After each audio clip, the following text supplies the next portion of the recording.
नमस्कार, बहुत स्वागत है आप सभी का। मैं हूं आपके साथ पूजा कविया गोमा। एपीएन के लोकप्रिय कानूनी प्रोग्राम लीगल हेल्पलाइन में आप सभी का स्वागत है। इसमें हमारे कानूनी विशेषज्ञ रोजमर्रा की जिंदगी की समस्याओं से जुड़े कानूनी मसलों पर आपकी शंकाओं का समाधान करते हैं। आप भी इस प्रोग्राम से जुड़ सकते हैं और फोन करके कानूनी राय ले सकते हैं। आज हम प्रॉपर्टी खरीद बिक्री और रेरा कानून की बात करेंगे और उसके संबंध में तमाम जानकारी देंगे।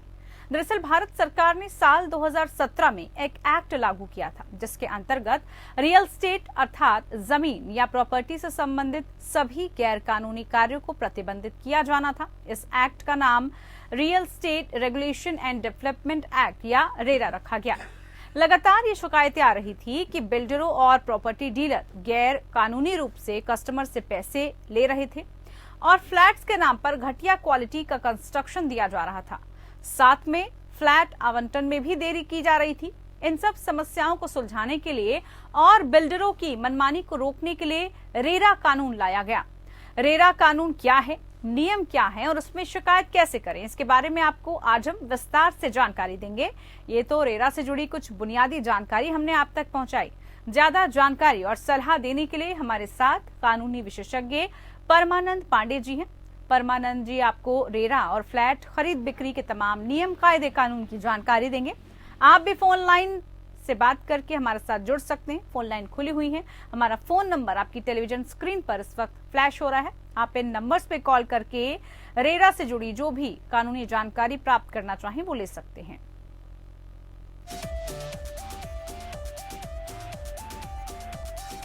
तो फ्लैट खरीद बिक्री और रेरा से जुड़ी कानूनी जानकारी के लिए आप आज हमारे साथ संपर्क कर सकते हैं और तमाम जानकारी प्राप्त कर सकते हैं।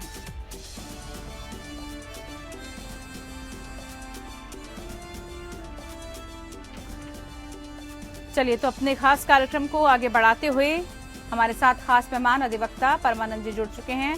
परमानंद पांडे जी, बहुत स्वागत है आज के हमारे इस खास कार्यक्रम में। जैसे कि हमने कार्यक्रम में जिक्र किया, रियल एस्टेट रेगुलेशन एक्ट यानी कि रेरा को लेकर आज हम जानकारी दर्शकों तक पहुंचाएंगे। तो सबसे पहले मैं आपसे यही जानना चाहती हूं कि इसको लाया क्यों गया, आखिरकार इसको लाने की वजह क्या थी, क्या इसको लाने का कारण बताया गया? ये एक बेसिक सवाल है कि आखिर रेरा की क्या जरूरत पड़ी और क्यों लाया गया।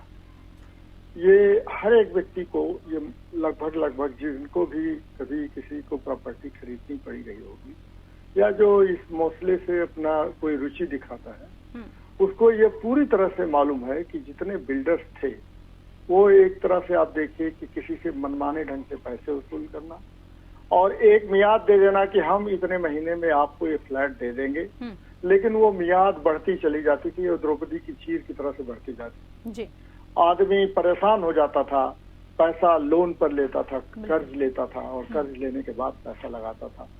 उसका ब्याज की दर बढ़ती चली जाती थी। जहां से वो पैसा उधार लिया है फिर भी उसको फ्लैट मिलने के आसार नहीं दिखाई देते थे। वो किराए के मकान में अगर रहता था तो किराए के मकान में ही पड़ा है और कब तक मिलेगा उसको कोई जानकारी नहीं।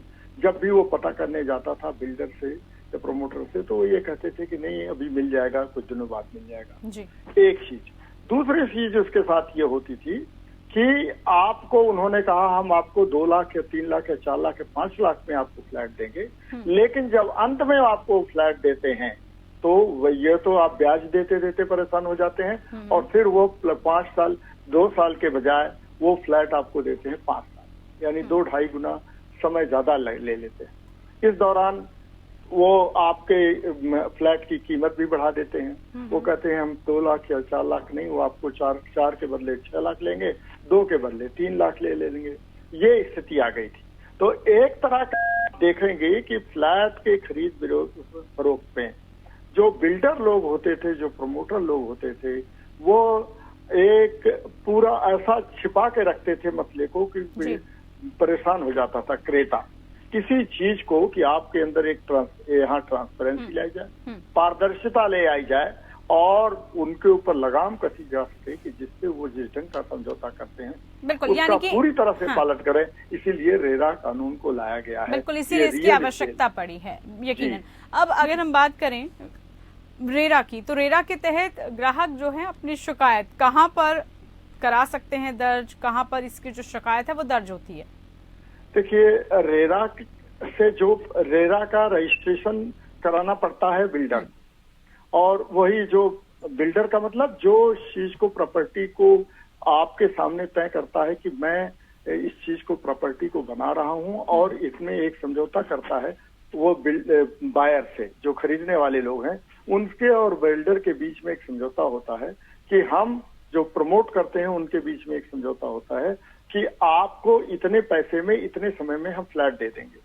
और उसमें कुछ शर्तें होती हैं, टर्म्स एंड कंडीशंस होते हैं। उस टर्म्स एंड कंडीशंस का अगर आप पालन नहीं करते हैं तो आप निश्चित तौर पर रेरा की कंप्लेंट आप कर सकते हैं। और रेरा की कंप्लेंट उन्हीं के दफ्तर में, रेरा जहां रजिस्ट्रेशन हुआ है वो एक सरकारी कार्यालय है, जिस कार्यालय में आप उसकी वहां पर कंप्लेंट करिए। और कंप्लेंट करने के बाद रेरा में ये एक नियम है कि वो लिमिटेड समय के भीतर आपको उसका जवाब दे दें, कि बिल्डर से पूछ करके कि कब कर रहे हैं। अगर बिल्डर उसका जवाब नहीं देता है तो आप उस पर मुकदमा करिए, और 90 दिन के भीतर आपको उसका फैसला हो जाएगा। उनको निश्चित तौर पर बता देना पड़ेगा कि किन कारणों से ऐसा किया गया है, और नहीं तो जो बिल्डर और प्रमोटर होते हैं उनके खिलाफ केस किया जाएगा, और वो केस में उनको पेनल्टी देनी पड़ेगी, उनको हर्जाना देना पड़ेगा, उनके ऊपर जुर्माना लगाया जाएगा, जिसके कारण वो ये इसका पालन करने के लिए बाध्य होंगे पूरी तरह से। ये है रेरा में। तो आपको सीधे रेरा में ही कंप्लेंट करने के लिए, और वो ऑनलाइन कंप्लेंट हो जाती है, बिल्कुल बिल्कुल, उसके लिए कहीं इधर से दौड़ धूप की जरूरत नहीं होती है। आप उन्हीं के साथ दीजिए, और आपके पास वो रसीद हो और आपके पास कागजात हों, और उन्हीं कागजात का फोटोकॉपी लगा करके आप उनके पास कंप्लेंट करिए, और उससे तुरंत आपको मिलता है। और वह अगर उसका बिल्डर और प्रमोटर उसका 7 दिन के भीतर जवाब दे करके नहीं करते हैं तो 90 दिन के भीतर उसका वो निर्णय वही दे देते हैं। और इसमें ये बता दिया जाता है कि किस ढंग से आपको उसका क्षतिपूर्ति की जाएगी, कैसे उसका मुआवजा दिया जाएगा। परमानंद जी, अब ऐसे में रेगुलेटरी अथॉरिटी की जब हम बात कर रहे हैं तो उस अथॉरिटी का रोल क्या रहता है, वो किस तरह से अपने रोल को निभाती है? देखिए, ये एक रियल इस्टेट, ये इसका जो आपने बताया ही है कि रियल इस्टेट रेगुलेटरी अथॉरिटी है। ये डेवलपमेंट भी इसमें काम करना होता है। वो सरकार द्वारा निर्धारित एक कमेटी बनाई जाती है जिसमें कई लोग सदस्य होते हैं, और उनका काम ये होता है कि वो रजिस्ट्रेशन कराएंगे। जो बिल्डर और प्रमोटर होगा, जो 500 स्क्वायर मीटर, 500 स्क्वायर मीटर से जो लोग भी ज्यादा जमीन पर अगर वो लेते हैं, उसको खरीद करके और उस पर प्रमोट करके बिल्डिंग बनाते हैं, उन सारे लोगों को जरूरी है कि वो रेरा के अंतर्गत अपना रजिस्ट्रेशन कराएं। 500 स्क्वायर मीटर से कम की जमीन पर अगर वो बिल्डर और डेवलपर काम करता है तो उसको रजिस्ट्रेशन कराना जरूरी नहीं होता है। लेकिन 500 से ऊपर की जमीन पर अगर वो अपार्टमेंट बनाता है और कोई चीज बनाता है तो उसको वहां रजिस्ट्रेशन कराना जरूरी होता है। रजिस्ट्रेशन क्यों जरूरी होता है कि रजिस्ट्रेशन कराने के बाद आपको पारदर्शिता दिखानी पड़ेगी। रजिस्ट्रेशन कराने के बाद आपको साल दर साल आपका उसका अकाउंट दिखाना पड़ेगा, और उस अकाउंट में आपको ये तय करना पड़ेगा कि कितना पैसा आपने खर्च किया है और कितना पैसा आपने उससे बायर से लिया है, खरीदने वाले से लिया है। तो अगर वो इसका रजिस्ट्रेशन वहीं पर कराया जाता है, उसकी अथॉरिटी होती है, उसका एक फॉर्म होता है, उस फॉर्म को फिलअप करके तभी उसको रजिस्ट्रेशन होता है। और रजिस्ट्रेशन कराने के बाद तब जा करके वो बायर से उसके बाद समझौता करते हैं, टर्म्स एंड कंडीशंस पूरी करते हैं, और फिर आपका टर्म्स एंड कंडीशन लागू होने के बाद ही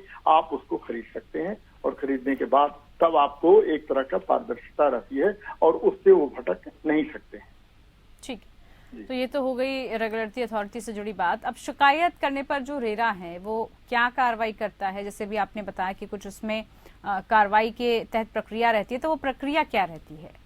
प्रक्रिया यह रहती है कि अगर हमने कंप्लेंट किया, जैसे हमको उन्होंने कहा कि मैं आपको 6 महीने में फ्लैट दे दूंगा, और 6 महीने के फ्लैट नहीं दिया हमको 6 महीने, तो हम उसकी कंप्लेंट अगर करते हैं तो उसमें एक नियत होता है टर्म्स एंड कंडीशंस में, आपको 10% कम से कम ब्याज वो इंटरेस्ट देना पड़ेगा। हमारे पैसे पर जमा हुआ है, मैंने मान लीजिए 2 लाख रुपया जमा कर दिया और 6 महीने के भीतर आपने फ्लैट देने के लिए बात कही है, और 6 महीने के भीतर आप फ्लैट देने में अगर कोई कारण हो जाता है तो आपको उस पर ब्याज देना पड़ेगा। और फिर आपको ये बताना पड़ेगा कि उसमें एक नियम होता है कि आप ये नहीं कहते हैं कि आप अनंत काल तक लेके आकर के और हमको दें फ्लैट। आपको एक निर्धारित सीमा फिर तय करनी पड़ेगी। आपको 1 महीने या 2 महीने के भीतर फ्लैट का हैंडओवर कर देना पड़ेगा, हमको पोजीशन दे देना पड़ेगा। और अगर आप पोजीशन नहीं देते हैं तो आपका रेरा अथॉरिटी ही आपको उसके कंपनसेट करेगी और बिल्डर के खिलाफ कार्रवाई की जाएगी। बिल्डर के खिलाफ अगर 1 से 2 शिकायत अगर इस ढंग से आती हैं तो बिल्डर के खिलाफ कार्रवाई करके उसका रेरा का रजिस्ट्रेशन ही रद्द किया जा सकता है, ऐसा प्राविधान है। ठीक है। यदि रेरा में शिकायत करने पर रेरा से मदद अगर मान लेते हैं कि नहीं मिल पा रही है तो फिर किसी भी उपभोक्ता के पास, ग्राहक के पास, क्या उसके पास फिर आगे के लिए गुंजाइश रह जाती है? वो कहाँ पर शिकायत कर सकता है? देखिए, आप जानते होंगे संविधान की धारा 226 के अंतर्गत रिट पिटीशन फाइल की जाती है। परमानंद जी, एक दर्शक हमारे साथ जुड़े हैं, फिर से इस सवाल के बारे में जानेंगे। सोहन लाल जी हमारे साथ जुड़ चुके हैं उत्तराखंड से। सोहन लाल जी बताइए, क्या सवाल है आपका, क्या जानकारी चाहते हैं? सोहन लाल जी, आवाज मिल पा रही है आपको? जी आवाज कम आ रही है मैडम आवाज कम आ रही है। बोलिए, क्या सवाल है आपका, पूछिए। मेरा सवाल ये है मैडम, मेरी उम्र 65 वर्ष की हो गई है। जी मेरी आवाज आ रही है मैडम? बिल्कुल आ रही है, टीवी सेट की आवाज कम कीजिए, बोलिए, सवाल पूछिए सर। मेरी उम्र 65 वर्ष हो गई है। मैंने राष्ट्रपति महोदय को भी स्वेच्छा मृत्यु के लिए मैंने प्रार्थना पत्र लगाया था।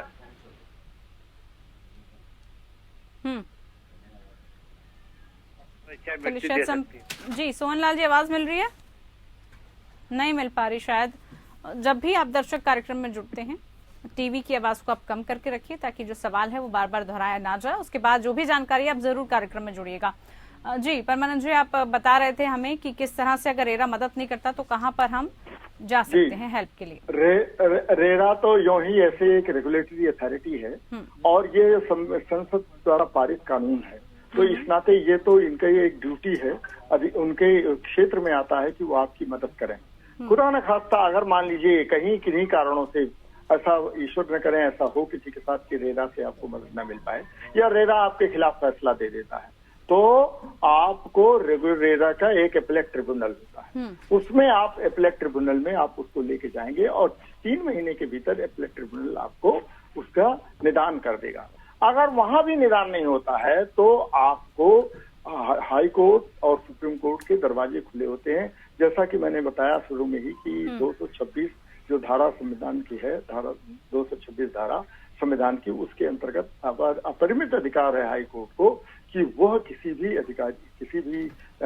अथॉरिटी के खिलाफ उसको सुनवाई करे रिट में और सुनवाई करने के बाद उस पर फैसला दे। वैसे तो ज्यादातर चीजों में देखेंगे कि आप जो एपेलेट ट्रिब्यूनल है रेरा का, वही इतना अच्छा फैसला दे देता है कि उससे किसी ग्राहक को असंतुष्ट होने का संभावना कम ही रह जाती है। ठीक है, बिल्कुल परमानंद जी, और भी जानकारी आपसे लेंगे। लीगल हेल्पलाइन में आज बात रेरा से जुड़ी हम कर रहे हैं, खास मेहमान हमारे साथ जुड़े हुए हैं। परमानंद जी, फ्लैट या संपत्ति की बुकिंग की राशि के बारे में जो नियम है उसके बारे में हम चाहेंगे कि आप बताएं। और नियम ये कहता है कि रेरा अधिनियम आने से 10% से अधिक जो भुगतान है उसके लिए डेवलपर्स को अब समझौता करना पड़ेगा, इस तरह का नियम है, क्या जानकारी ज्यादा?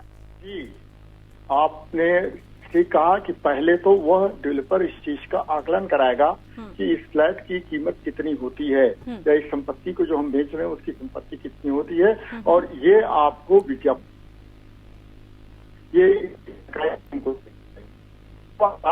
को कि इतना पैसा लगता है, इसका दाम होगा, तो आपको उससे 10% लेने के लिए अधिकारी है आपको देने में। लेकिन 10% से आप अधिक नहीं ले सकते।